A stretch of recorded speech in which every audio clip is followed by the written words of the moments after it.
باز جمعه شد، نوبت خطبه شد. من خودم یک سوال فلسفه داشته از کوتشه که مغزم پریشان کرده که هنوز فلسفه بشر به اون نرسیده.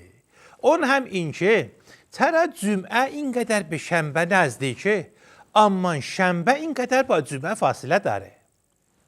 اوی بسیجی، آخه تو چرا دراز نگاه میکنی به من؟ عجب بدبختی گیر کردم. آخه بدبختی بنوا، تو همانه که گیت آمده بوده از من میپرسیدی که چطوری که خواهر من یک خواهر دارد ولی من 2 تا خواهر دارم. آخه نفهم گاماس، مرد باید 2 برابر زن داشته باشد دیگه. چه بدبختی. البته در ضرورت اهمیت احترام خانواده از قدیم گفتند که هر کس به والدین خود احترام بگذارد مثل این است که به پدر و مادر خود احترام گذاشته باشد. بله، اما کجا بوده؟ آمده بوده بحث مهم استراتژی چینی بزنه. صحبت میزنه از اون شوربای امنیت با اون سازمان ملل متفق که ما را پشت سر هم قطعنامه میکنه ترحیم میکنه. آی سازمان ملل متفق، بترس ها از ولی فقیه بدبختی نمیترسه، بترس از شب اول قبرستان ها.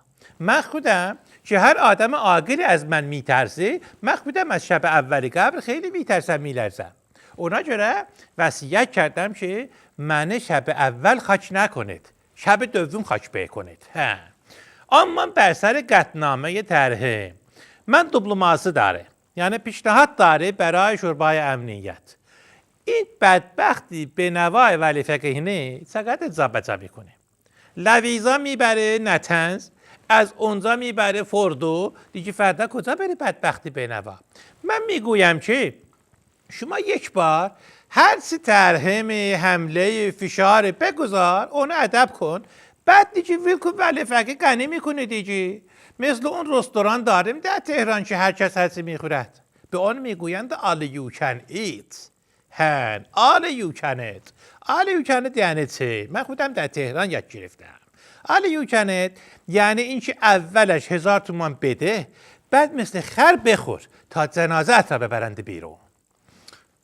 اوی بسیجی، تو منم متلش نینداز ها. آنچنان با بامباتا میزنم توی سرت، توی کلت که مثل گاو پارسه میکنی.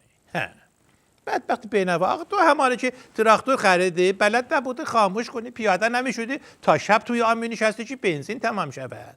بیچاره تراکتور چه کار نداره، بلد نیست خاموش بکنی، پیاده میشی میبندی به درخت. اما از قدیم گفتند که گامماز adamın gammazda دیپلماسیسی olar. شاعر جوان هم çok قشنگ میگوید، مخصوصاً اونجا که میفرماید کبوتر با کبوترباز باباست.